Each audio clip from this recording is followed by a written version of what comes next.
그 사람이 레 미제라블이라는 책을 썼는데 잔인한 이런 뜻이에요.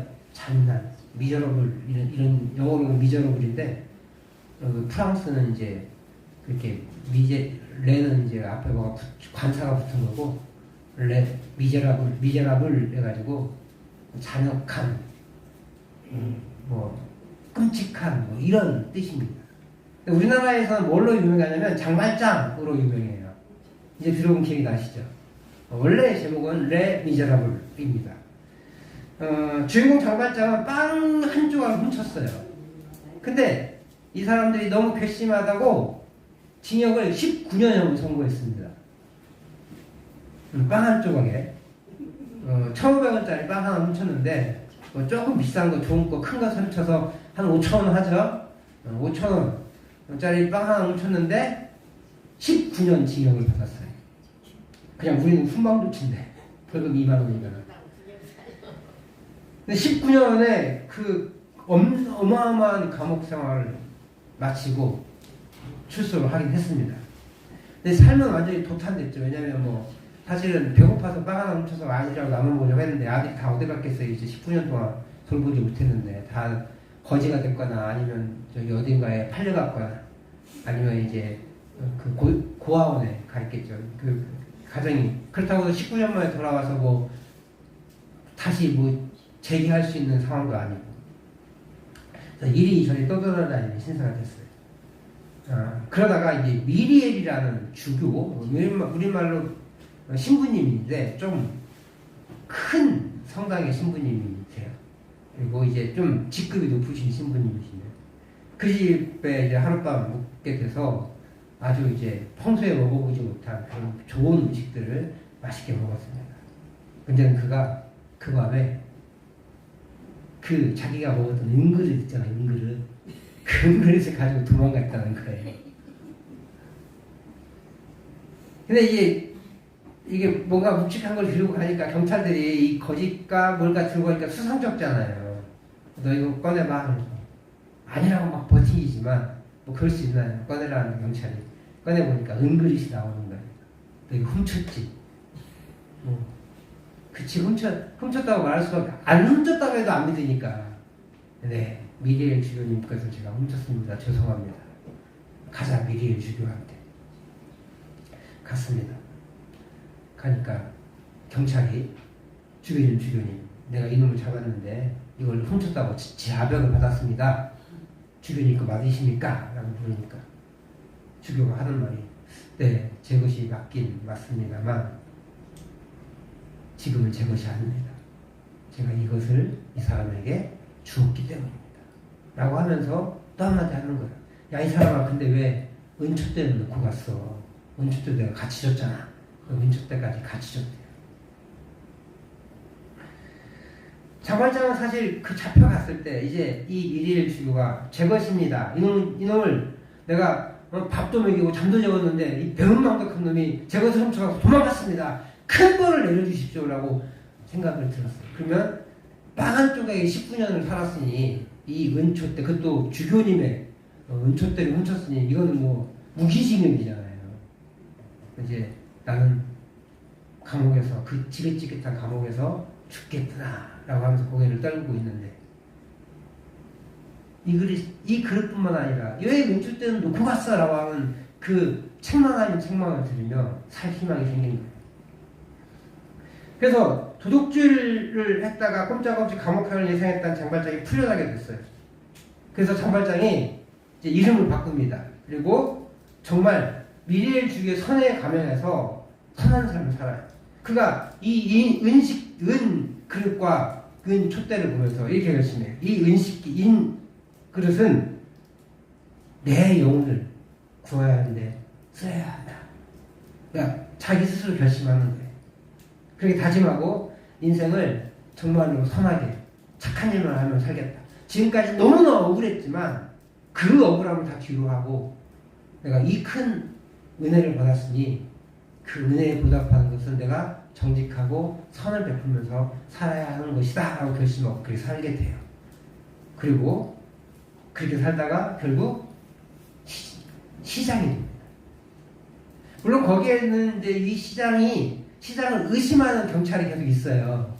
저놈 나쁜 놈이야. 원래 태생이 나쁜 놈인데 지금 거짓말을 하고 있는다. 그래서 계속 그를 추궁하고 그를 이제 어렵게 하는, 그래서 끝내는 그가 도둑놈 출신이었다는 것을 밝혀내는 그런 일들이 벌어지고 있긴 하지만, 이 장관장은 생각지도 못했던 은혜를 받아서 새로운 인생을 살아가고 이전의 오명을 씻어내고 새로운 길을 걷고 최선을 다해 선한 삶을 살아가 선한 영향을 끼치는 시장이 되었던 거예요.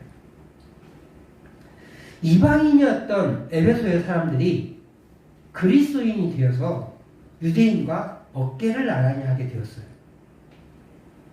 원래 아까 장관장도 죄인이었잖아요. 낙인이 찍혀가지고 도둑놈이라는 낙인이 찍혀서 그 낙인이 찍히는 그 삶이 계속 쫓아오거든요. 근데 그 낙인 찍혔던 그 사람이 시장에 되기까지,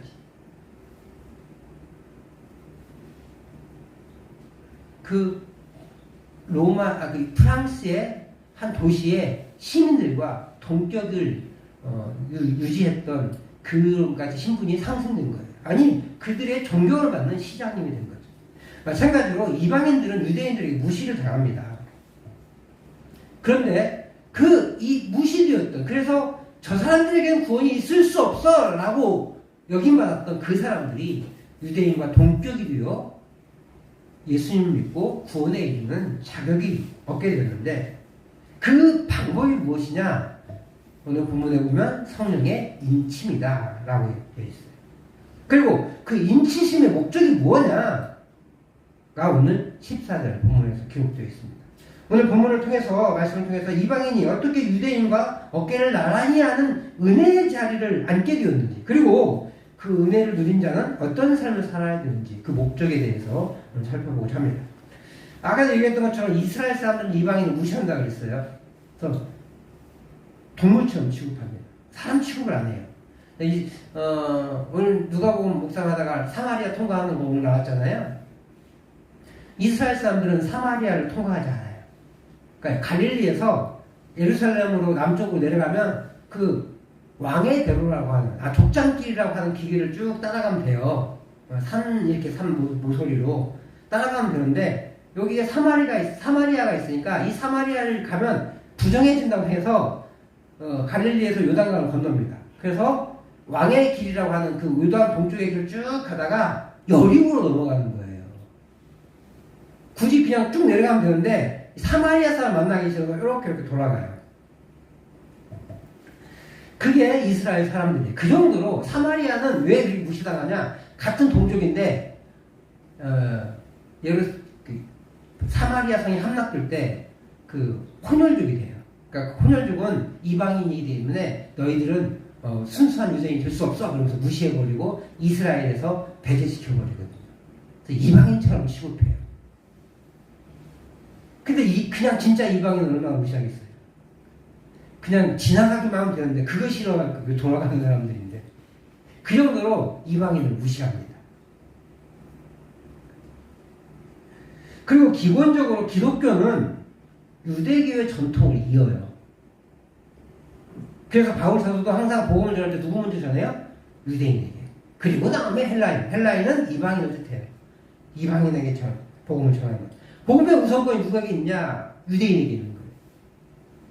우리가 이 3주째 에베소 1장 3절에서 14절을 살펴보고 있는데, 이 3절에서 14절 말씀까지도 이 복음이 유대인에게 먼저 들어갔다. 그 유대인에게 복음이 선포된 이유는 하나님의 찬송이 되기 위함이다, 이렇게 선언해요. 그리고 오늘 13절에서 그 안에서 너희도 라고 말하고 있습니다. 그래서 이방인인 에베소 교인들이 구원의 복음을 들었다고 말하고 있는 거예요. 그래서 23절에 그 안에서의 그는 예수 그리스도, 예수님을 뜻합니다. 예수 그리스도 안에서 너희도, 원래는 누구만 있는데? 유대인들만 있는, 우리 복음을 전하고 있는, 그 편지를 쓰고 있는 바울과 같은 유대인들만 구원의 대상인데, 예수님 안에서 너희 이방인도, 이렇게 표현하고 있는 거죠. 구원의 복음을 받았다. 근데 바울 사도는 이 13절에서 유대인이 복음을 받았을 때는, 우리가 복음 받았을 때는 언급하지 않은 그 단어가 나와요. 우리 13절 말씀을 같이 한번 읽어보도록 하겠습니다. 여기서 13절 시작. 그 안에서 너희도 진리의 말씀 곧 너희의 구원의 복음을 듣고 그 안에서 또한 믿어 약속의 성령으로 인치심을 받았으니. 아멘. 이 성령의 인치심, 인치심이라는 말은 도장 찍었다는 말이에요. 우리가 직임, 또 우리 그 인감, 그 인자가 다 도장 인자예요. 인치심, 성령으로 도장 찍음을 받았다라고 표현하고 있어요.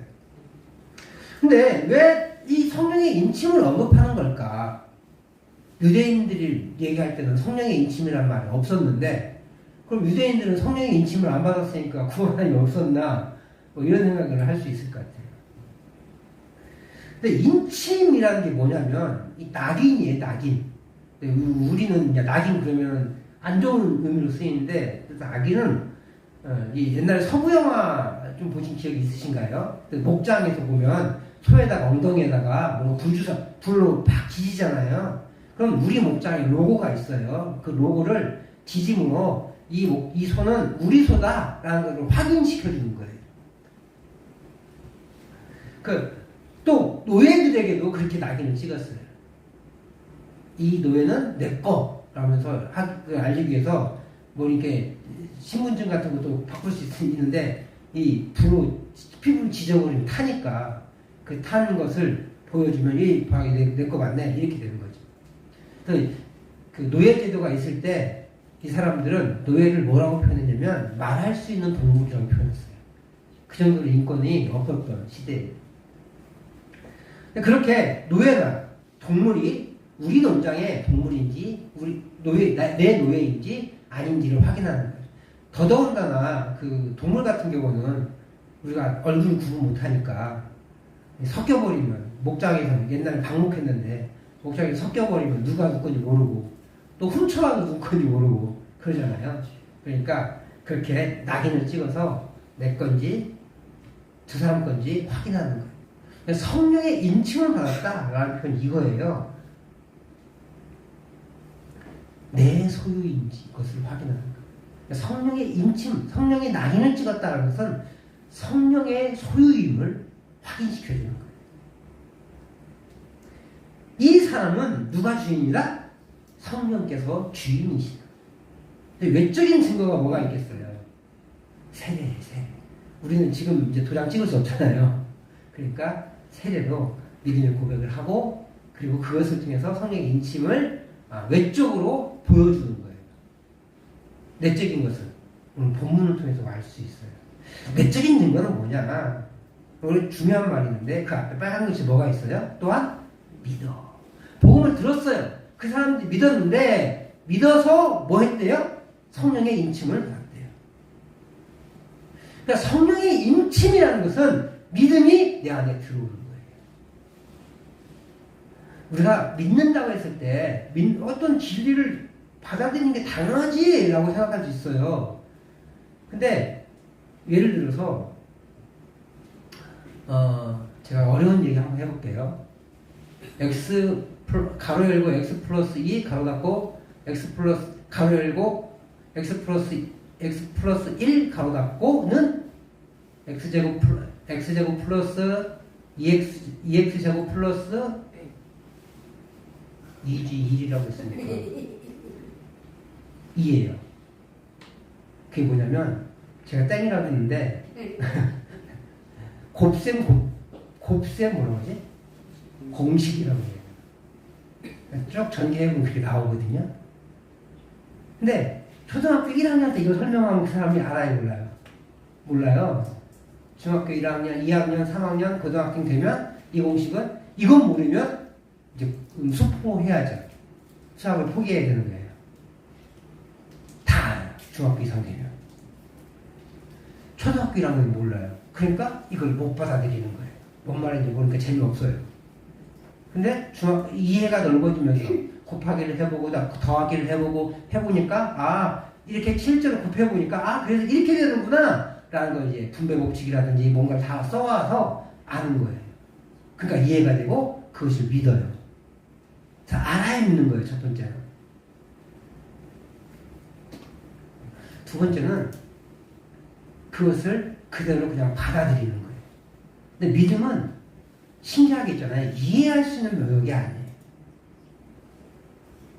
그리고 수학 같은 경우는 외워서 어떻게 해볼 수 있겠지만 외운 거 가지고는 어려운 문제를 풀 수가 없어요. 그래서 철저하게 선생님들이 이해해라. 공식은 암기하라고 하면서 결국은 이해하래요.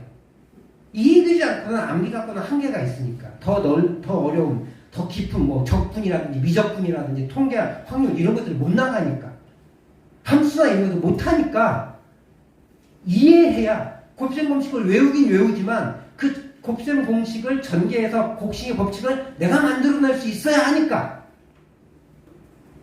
그렇게 하라는 거예요. 이해하라고. 근데 믿음은 이해 안 되는 능력이에요. 철저하게 뭐냐면 수요, 좀 어려운 말은 수요예요. 우리가 주시고 주신 것을 받는 거예요.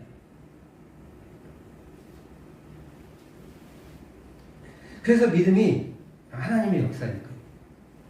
믿음은 내가 믿는다고 해서 믿어지는 게 아니라 하나님께서 믿음이라는 은혜를 주셔서 믿어지는 거예요. 그래서 믿음을 내가 안 믿어지면 근데도 나 믿고 싶고 나 천국 가고 싶고 구원받고 싶으면 하나님 나도 믿어지게 해주세요 기도할 수 있어요. 안 믿어지면 안 믿어지니까 안 믿어지지 그걸 끝! 그러면은 하나님이 그 천국을 주시는 법칙을 무시한 거예요. 천국은 침노당하는 거예요. 내가 침노해야 내가 침략해야 천국을 받을 수 있다는 거예요.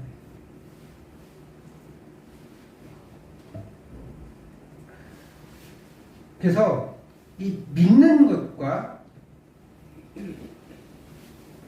것이 필요한데 오늘 성경을 보면 믿어 성령으로 약속의 성령으로 인칭을 받았다 이 표현하는 것이 거의 동시에 일어난다는 걸 알 수 있어요. 그래서 믿음 자체가 여기 본문을 봐서도 믿음 자체가 은혜구나라는 걸 깨달을 수 있어요. 그리고 그 은혜라는 걸 깨닫고 믿는 것과 성령의 인침은 같은 것이라는 것을 또한 이 오늘 본문을 통해서 알 수 있어요. 이것이 동시에 일어난다는 것은 무슨 말이냐? 다시 표현하면 우리가 믿음을 갖고 믿게 되고 그리고 그것을 내가 믿음으로 받아들여서 구원받는 것은 내 일이 아니라 하나님의 일이시구나. 하나님의 사역이시구나 하는 것을 우리가 알 수 있는 거예요. 그래서 믿음으로 구원받는다고 했을 때 내가 믿어서 구원받는다고 하면 틀린 말이에요. 근데 우리는 잘못 알았어. 지금까지 내가 믿어서 구원받는 줄 알았어. 하나님이 그 믿음을 주셔서 내가 그 하나님이 이루신 구원을 내가 받아들이는 거예요. 그러니까 어느 것 하나 내가 할 수 있는 게 없어요. 구원을 얘기하면 믿음이라는 것을 잘못 이해하면 안 돼요. 그동안은 사실 좀 잘못 이해했어요. 믿음은 철저하게 내 행위가 아니라 하나님의 행위이시고요. 그리고 구원은 믿음이 하나님의 행위이니까 그리고 믿음이 구원하는 게 아니라 하나님이 이루신 그 구원 사역이 우리를 구원하는 건데 그 구원 사역을 뭘로 받아들인다? 믿음으로 받아들인다. 믿음은 어떤 역할이지 믿음 자체가 우리를 구원하지 않아요. 우리가 하나님의 복음을 믿음으로 받아들일 때 우리가 하나님의 것임을 성령께서 도장 찍어 확인해 주십니다. 왜 유대인은 도장 안 찍고 우리는 도장 찍어요?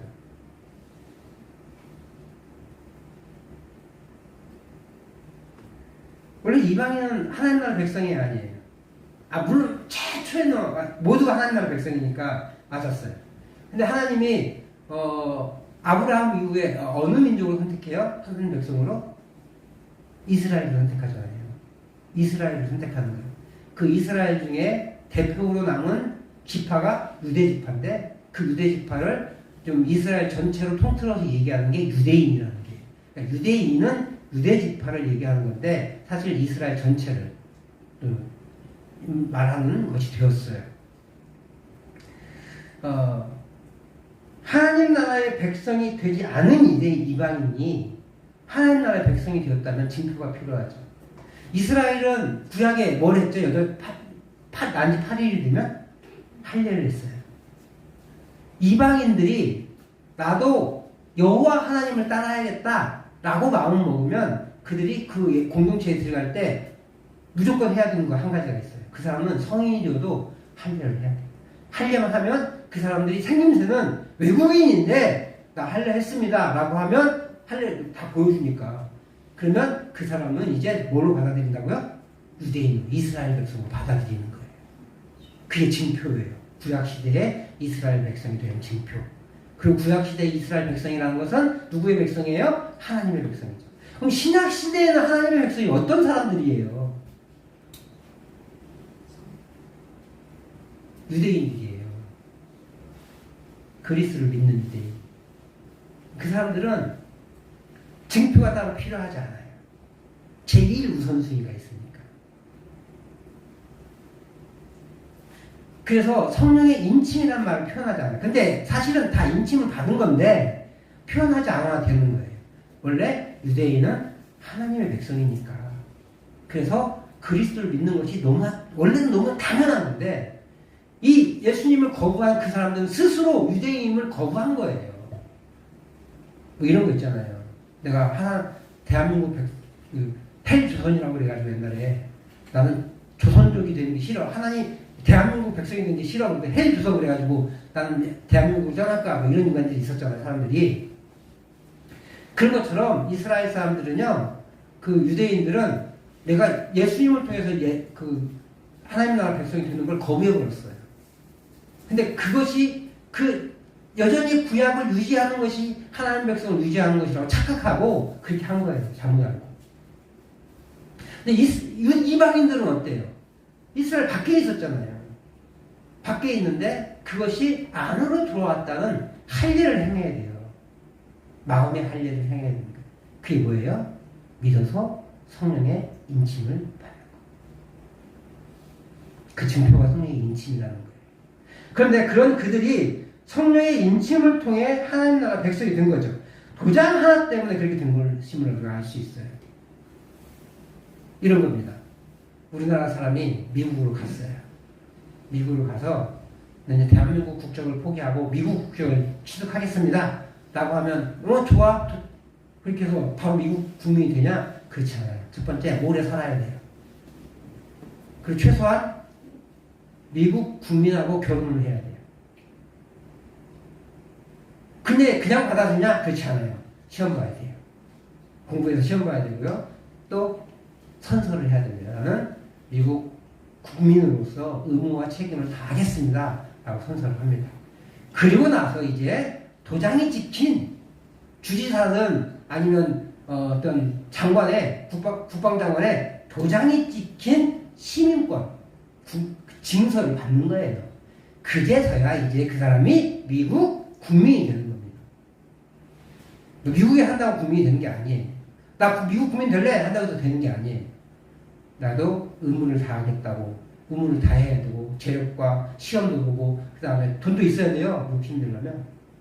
그래야 되고 그리고 나서 선서도 하고 그리고 일정한 자격이 주어진 게 맞는 것 같다 그러면 도장 찍어서 확인해 줘. 그래야 미국 시민이 되는 거죠. 이 증서가 바로 인이에요. 성령의 인, 도장.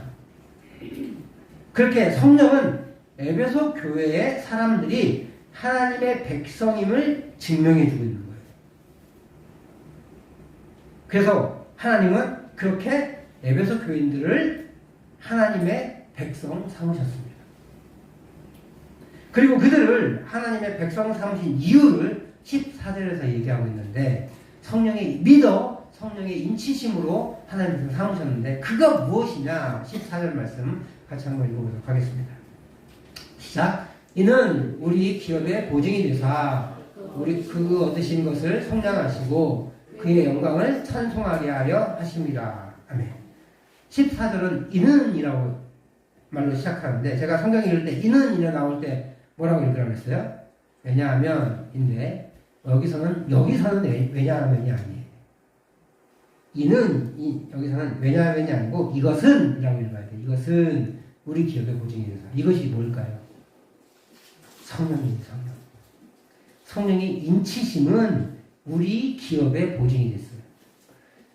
하나님께서 이스라엘 택하셔가지고 뭘 삼으셨냐면 만물을 통일케 하시고 뭘 삼으셨냐면 하나님의 기업 삼으셨다고 앞에서 얘기하셨는데 그 기업이 여기서 우리의 기업의 보증이 됐다고 표현하고 있어요. 그 기업이 이 기업이에요. 우리 기업이에요. 여기서 말하는 우리는 이제 앞에 우리와 좀 달라요. 앞에서는 유대인들만을 의미하는 기업이 우리였고 여기서 우리는 13절에 너희도가 포함됐잖아요. 그래서 여기는 구원받은 모든 사람의 보증이 되었다라고 표현합니다. 성령께서 구원받은 모든 사람의 보증이 되는 거예요. 그러니까 앞에 유대인들의 구원에 대해서는 성령의 역할을 얘기하지 않지만 없는 게 아니라는 거예요. 그죠? 우리의 기업의 보증이 되사 그의 얻으신 것을 뭐 했대요? 성량했다. 성량했다. 표현하고 있어요. 성량했다.